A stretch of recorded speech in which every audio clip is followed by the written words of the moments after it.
जय जय रघुवीर समर्थ श्रीमत दासबोध दशक 16वा तत्वान्वयाचा समास 6वा वायोस्तवन निरूपन्ना श्रीराम समर्थ।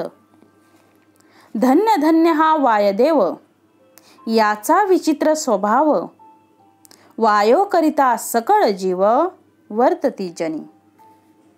दशक 16 समास 6वा वायोस्तवन निरूपन्ना या समासाचं श्रवण आज आपण करणार आहोत।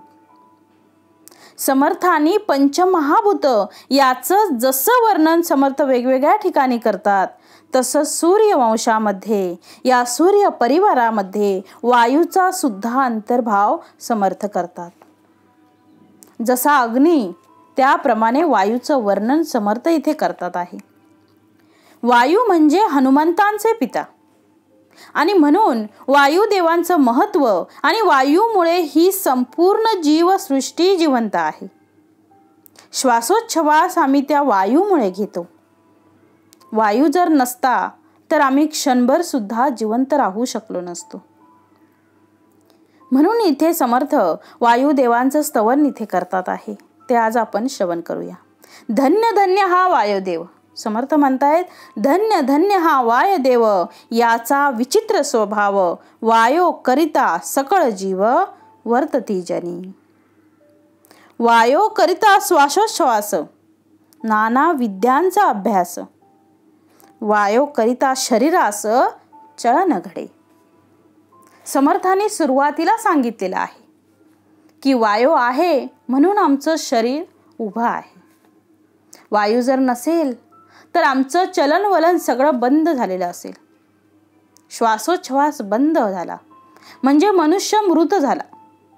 म्हणून ह्या वायूचं महत्व करताना समर्थ म्हणतायत की जसं माणसाचं जीवन हे वायूवर अवलंबून आहे त्याचप्रमाणे आपल्या सगळ्या विद्या सुद्धा वायूच्या सहाय्याने आम्ही शिकत असतो। म्हणून सकळ विद्यांचा अभ्यास वायो करिता शरीरास चलन घडे। कुठलीही विद्या प्राप्त करायची असेल तर आम्हाला एका ठिकाणाहून दुसऱ्या ठिकाणी जावं लागतं आणि जाणे आणि येणे हा वायूचा धर्म आहे।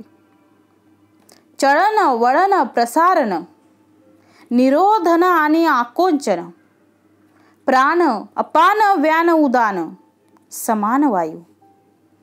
समर्थांनी या वायूचे 5 धर्म आणि 5 तत्व सांगितले आहेत।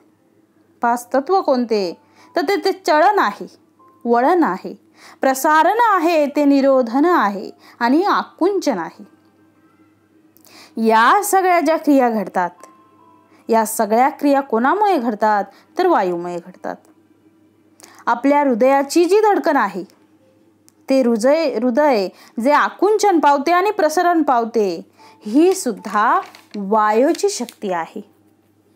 समर्थ म्हणतात चलन असेल, वळण असेल, प्रसारण असेल, आकुंचन असेल किंवा निरोधन म्हणजे विरोध असेल, या सगळ्या गोष्टी वायूमध्ये घडतात।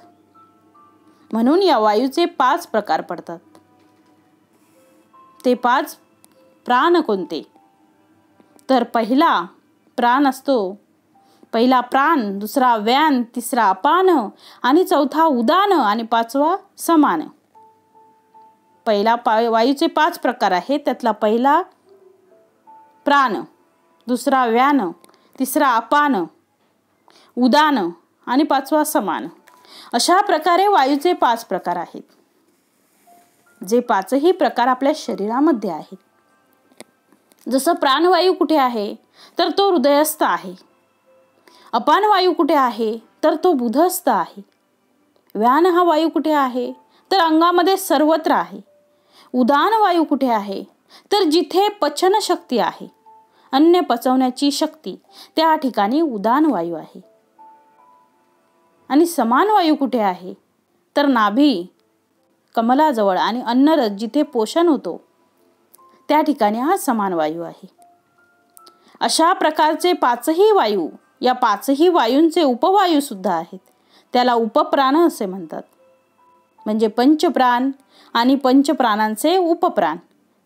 त्यांची नावं समर्थ इथे देतात आहे.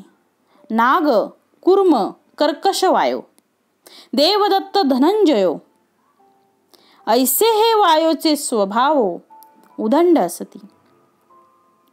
म्हणून प्राणाबरोबर हे उपप्राण म्हणजे नाग, कूर्म, कर्कश, देवदत्त आणि धनंजय अशा प्रकारचे हे 5 उपप्राण आहेत. पहिले प्राण. प्राणवायूचे पुन्हा 5 प्रकार. प्राण, अपान, व्यान, उदान आणि समान यांचे उपप्राण दिलेले आहेत. ते कोणते? तर नाग, कूर्म, कर्कश, धनंजय आणि देवदत्त अशा प्रकारे हे 5 उपप्राण. पुढे समर्थ म्हणतायत, वायो ब्रह्मांडी प्रगटला, ब्रह्मांड देवतांस पुरवला, तेथून पिंडी प्रगटला नाना गुणी.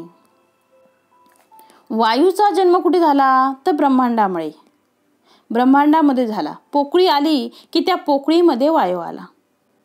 त्या वायूमुळेच या संपूर्ण ब्रह्मांडामध्ये असलेले देवदेवतांना तो वायू मिळाला.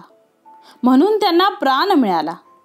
या प्राणामुळे त्याने नुसता देवदेवतेना नाही तर सर्व जीवसृष्टी असलेल्या पिंडी, पिंडी म्हणजे शरीरात, आणि प्रत्येक पिंडामध्ये प्राणाला ओतलं. म्हणून तो पिंड चलनवलन करू लागला. त्याचे नाना गुण समर्थ इथे सांगता आहेत. स्वर्गलो सकळ देव, तैसेची पुरुषार्थी दानव, मृत्युलोकींचे मानव विख्यात राजे. नाना प्रकारचे स्वर्ग लोकीचे देव असतील, पृथ्वीवरचे पुरुषार्थी लोक असतील, दानव असतील, मृत्युलोकीचे मानव असतील, या सगळ्या प्रकारचे विख्यात राजे असतील. या सगळ्यांना प्राणाशिवाय गत्यंतर नाही. वायू असल्याशिवाय मनुष्य राहू शकणार नाही. फक्त प्राणच वायू नाही तर हे 5 प्राणांची सुद्धा आपल्याला गरज आहे. याच्यातला कुठलाही प्राण जर समजा कमी झाला तरी मनुष्य मरेल. मनुष्याला जिवंत राहता येणार नाही. म्हणून समर्थ म्हणतायत, नरदेही नाना भेदे, अनंत भेदाची श्वापदे, वनचरे जळचरे आनंदे क्रीडा लाग करीती. वनामध्ये वनचर, जलामध्ये जलचर आणि पृथ्वीवर श्वापदे अशा प्रकारे सगळे प्राणी आपल्याला या ठिकाणी उत्तम प्रकारे खेळ करतात, क्रीडा करतात, आनंद मिळवतात. ते आनंदाचं स्थळ म्हणजे वायू आहे. म्हणून नरदेही नाना भेदे, नरदेहांचे नाना भेद असतील, श्वापद असतील, वनचर म्हणजे जंगलातले प्राणी असतील, जलचर असतील, पाण्यातील प्राणी असतील, त्या सगळ्यांना जो आनंद आहे तो या वायूमुळे आहे. त्या समस्तांमध्ये वायू खेळे. बरोबर आहे. सगळ्या प्राणीमात्रांमध्ये वायूच आहे. खेचर कुळ अवघे चळे, उठती वन्नीचे उबाळे, वायो करिता. वायो मेघाचे भरण भरी, सवेच पिटून परते सारी, वायो ऐसा कारभारी दुसरा नाही. वायू सारखा दुसरा कारभारी नाही. वायू आहे म्हणून सगळ्या गोष्टी होतात. मेघांचे मोठे मोठे डोंगर, मेघांचे डोंगर हे एका ठिकाणाहून दुसऱ्या ठिकाणी जातात. हे सामर्थ्य वायूचं आहे. आज ढग इथे दिसतात आहे, उद्या तिथे दिसतात आहे. ते ढग स्वतः जातात का हो? ते सामर्थ्य कोणाचं आहे? ते सामर्थ्य वायूचं आहे. वायूमुळे ते ढकलले जातात आणि एका ठिकाणाहून दुसऱ्या ठिकाणी ते चलन होतात. आणि त्यामुळे सर्वत्र आपल्याला जलवर्षाव होताना दिसतो. परिते आत्मयांची सत्ता, वर्ते शरीरी तत्वता, परी व्यापकपणे या समर्था तुलना नाही. समर्थ म्हणतायत की ही सगळी सत्ता कोणाची आहे? तर ही सगळी सत्ता आत्मयाची आहे. आत्म्याच्या सत्तेवर सगळे प्राण आपल्यामध्ये बंदिस्त आहेत. ते सगळे प्राण आपल्याला आपापल्या ठिकाणी कार्य करताना दिसतात. आणि म्हणून या वाऱ्याचं महत्व अत्यंत आहे. गिरीहून दाट फौजा, मेघ उठिले लोक काजा, गर्ज गरजा तडक विजा वायो बळे.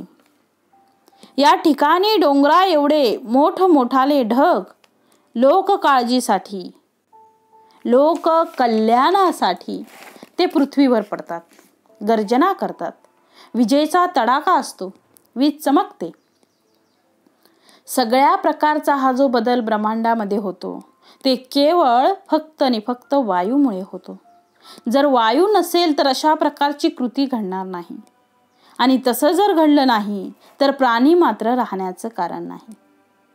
चंद्र सूर्य नक्षत्र माळा, ग्रहमंडळे मेघमाळा, ये ब्रह्मांडी नाना कळा वायो करिता. एकवटले ते निवडेना, कालवले ते वेगळे होईना, तैसे हे बेचांड नाना केवी कळे. वायूचं सामर्थ्य असं आहे की तिथे आलाय त्याला दुसरीकडे नेता येत नाही. वायूचं सामर्थ्य काय आहे की तो दुसरीकडे गेला असेल तर त्याला तिसरीकडे त्याला नेता येत नाही. ते त्याचं सामर्थ्य आहे. तो सगळ्यांमध्ये कालवला जातो, जो मग त्याच्याकडून वेगळा करता येत नाही.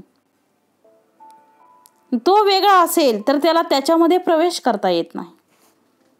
वायो सुटे सरारा असंभाव्य पडती गारा, तैसे जीव हे निरा सरिसे पडती. वाऱ्यामुळेच आकाशातून गारा पडतात, पाऊस पडतो. जीवसृष्टीला नीर म्हणजे पाणी मिळते. सगळीकडे वारा संचरू लागतो, सगळ्यांना आनंद मिळतो. ते वाऱ्याचं सामर्थ्य आहे. वायू रूपे कमळ कळा, तोची आधार जळा, तया जळाच्या आधारे भूगोळा शेषे धरिले. असं म्हणतात की पृथ्वी ही शेषावर बसलेली आहे. शेषाचा आहार म्हणजे वायू आहे. आणि म्हणून या शेषाला सुद्धा जे सामर्थ्य निर्माण झाले ते वायूमुळे निर्माण झालेलं आहे. वाऱ्यामध्ये जी शक्ती आहे ती कोणामध्येही नाही. म्हणून अशा प्रकारे या संपूर्ण वसुंधरेला खरा आधार जर कोणाचा असेल तर तो वाऱ्याचा आधार आहे. पाण्याला सुद्धा वाऱ्याचा आधार आहे, म्हणून ते पाणी धरले जाते वाऱ्याच्या आधारे. शेषास पवनाचा आहार, आताच आपण बोललो शेषाला पवनाचा आधार आहे. शेषास पवनाचा आधार, मग पवन म्हणजे वारा. शेष वारा भक्षण करतो आणि पुष्ट होतो. शेषास पवनाचा आधार, आहारे फुगे शरीर, तरी मग घेतला भार भूमंडळाचा. संपूर्ण भूमंडळाचा भार त्याने स्वीकारलेला आहे. महाकुर्माचे शरीर भले, कुर्म म्हणजे कासव. कासवाचं फार मोठं शरीर आहे, जे शरीर या संपूर्ण पृथ्वीला वाहून नेते आहे. महाकुर्माचे शरीर भले, नेनो ब्रह्मांड पालथे घातले, एवढे शरीर ते राहिले वायोचे नीन. समर्थ म्हणतायत म्हणजे त्याचं सुद्धा शरीर वायूमुळे जिवंत आहे.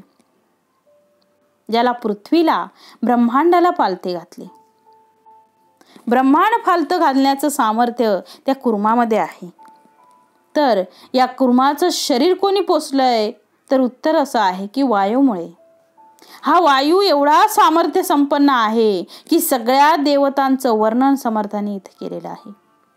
सगळ्या अवतारांचं वर्णन इथे केलेलं आहे. पुढे वराह अवताराचं वर्णन केलेलं आहे. वाराहे आपुले दंती, पृथ्वी धरिली होती, तयाची एवढी शक्ती वायू बळे.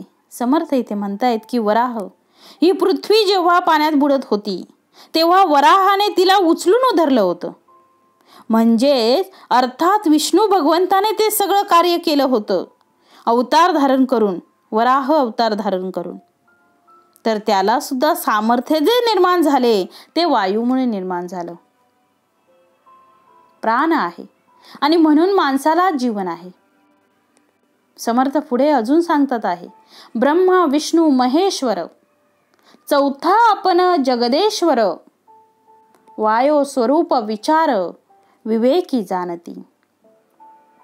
ब्रह्मा, विष्णू आणि महेश आणि आपल्या अंतरी असलेला अंतरात्मा, या सगळ्यांचं सामर्थ्य हे वायूमुळे आहे. तो आहे म्हणून आपण सर्व कार्य करू शकतो, हे विवेकी लोक जाणतात. आता कोणाचा कालखंड किती आहे ते समर्थ सांगतायत, संख्या सुद्धा सांगता आहेत, त्याचाही उल्लेख इथे समर्थाने केलेला आहे. सुरवर किती आहेत तेही सांगतात आहेत. तर 33 कोटी सुरवर, 88 सहस्त्र ऋषेश्वर. समर्थ म्हणतायत 33 कोटी देव आहेत, 33 कोटी सुरवर, 88 सहस्त्र ऋषेश्वर. सिद्ध योगी भारे भार वायो करिता. 88,000 सहस्त्र म्हणजे हजार ऋषीमुनी आहेत, ऋषेश्वर आहेत. 9 कोटी कात्यायनी, कात्यायनींची संख्या 9 कोटी आहे. सिद्धयोगी किती आहेत तर 1000 सिद्धयोगी आहेत. 56 कोटी चामुंडिनी, चामुंडिनी किती आहेत तर 56 कोटी आहेत. औट कोटी भूतखानी वायो रूपे. अशा प्रकारे समर्थ म्हणतायत 3 कोटी भूतखानी आहेत. केवढी संख्या झाली कल्पना करा. आणि या सगळ्या वायोमध्ये विचार करतात आहे आणि ते वायोचं रूप धारण करतात आहे आणि वायोमध्ये संचार करतात आहे.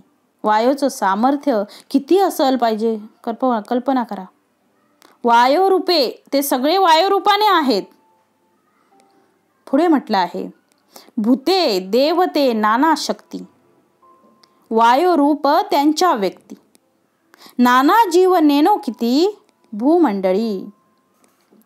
पृथ्वीवर नाना प्रकारची भूत आहेत, देवताही आहेत, नाना प्रकारच्या शक्ती आहेत.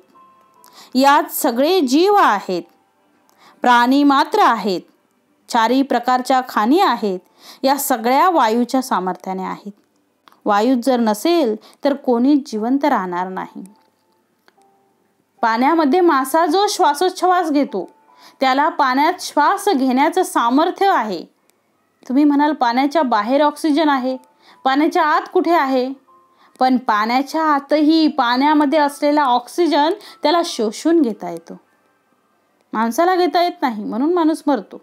जलचर मरत नाहीत, उलट ते जलचर तिथे जगतात. त्याला पाण्याच्या बाहेर काढलं की ते मरतात. पण शेवटी त्यांना ऑक्सिजन शिवाय, प्राणवायूंशिवाय गत्यंतर नाही.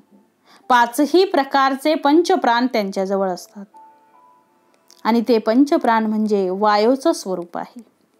अशा प्रकारे समर्थ म्हणतात पिंडी ब्रह्मांडी पुरवला.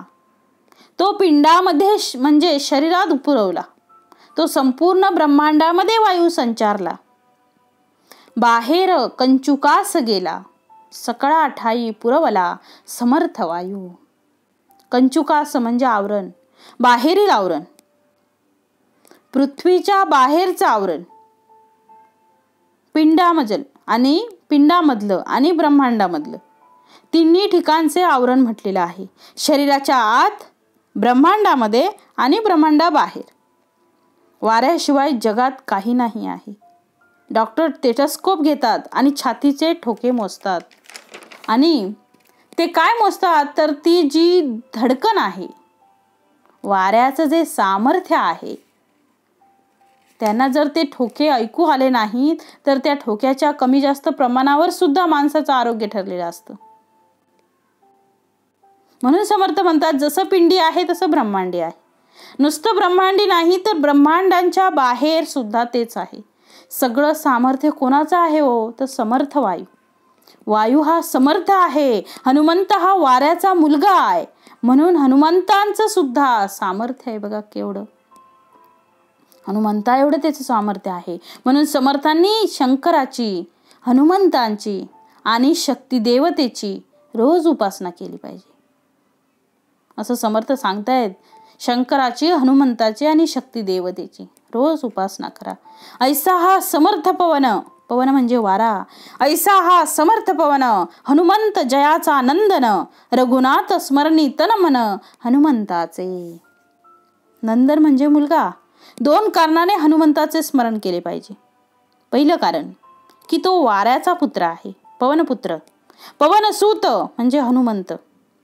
कारण आपल्यावर वाऱ्याने प्रसन्न राहावं म्हणून हनुमंतांची उपासना आहे. आणि दुसरी गोष्ट म्हणजे हनुमंत हा श्रीरामांचा दास आहे. त्यामुळे हनुमंत हा मध्ये आहे, पुत्र म्हणूनही त्याच्यावर कृपा करणारा पवनदेव आणि शिष्य असून सुद्धा दासावर कृपादृष्टी ठेवणारे श्री प्रभू रामचंद्र आहेत. म्हणून हनुमंतांचं सामर्थ्य सर्वात जास्त आहे. ज्याच्यावर सर्व मोठ्या लोकांचे प्रेम असते तो मनुष्य सर्वात मोठा असतो. म्हणून हनुमंत दोन्ही बाजूनी श्रेष्ठ आहे. रामदूत असल्यामुळे आणि इकडे वायुसूत असल्यामुळे, वायुसूत आणि रामदूत दोन्ही असल्यामुळे हनुमंतांचं सामर्थ्य अघटित आहे. हनुमंत वायूचा प्रसिद्ध, पित्या पुत्रास नाही भेद, म्हणून दोघेही अभेद पुरुषार्थ विषयी. पुरुषार्थाच्या संबंधामध्ये जर वारा हा समर्थ आहे, तर हनुमंत हा वाऱ्याचा पुत्र असल्यामुळे हनुमंतामध्ये सुद्धा तेच सामर्थ्य आहे. मनासी टाकिले मागे, मनासी टाकिले मागे, गतीसी तुलना नसे, अणुपासून ब्रह्मांड एवढा होत जात असे. असं समर्थ हनुमंतांचं वर्णन करता आहेत. हनुमंत स्वारींचं वर्णन समर्थांनी अप्रतिम अशा शब्दात केलं आहे. हनुमंत स्रोतात केलं आहे. भीमरूपी महारुद्रा, वज्र हनुमान मारुती, वनारी अंजनी सुता, रामदूता प्रभंजना, महाबली प्राणदाता. तो महाबली आणि प्राणदाताही आहे. सकळा उठवी बळे, त्याच्या सामर्थ्याने सगळेजण असे उभे राहतात आहे. सौख्यकारी शोकहर्ता, दूत वैष्णव गायका. पुन्हा रामाचा दास आहे म्हणून त्याचं महत्व आहे. हनुमंतास बोलिले प्राणनाथ, येणे गुणे हा समर्थ. हनुमंताला प्राणनाथ म्हटलं जातं. हनुमंतास बोलिजे प्राणनाथ, येणे गुणे हा समर्थ, प्राणे विन सकळ व्यर्थ होत जाते. मागे मृत्यू आला हनुमंत. हनुमंतांचं चरित्र जर आपण पाहिलं तर त्या चरित्रामध्ये हनुमंत सूर्य देवाला गिळंकृत करण्यासाठी निघाला होता.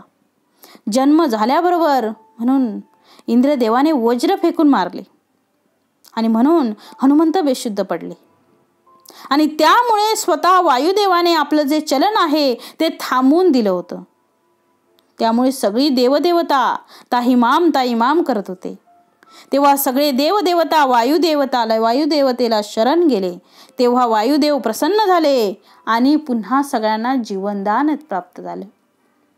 अशा प्रकारे हनुमंताचं सामर्थ्य किती आहे ते माहीतच आहे आपल्याला.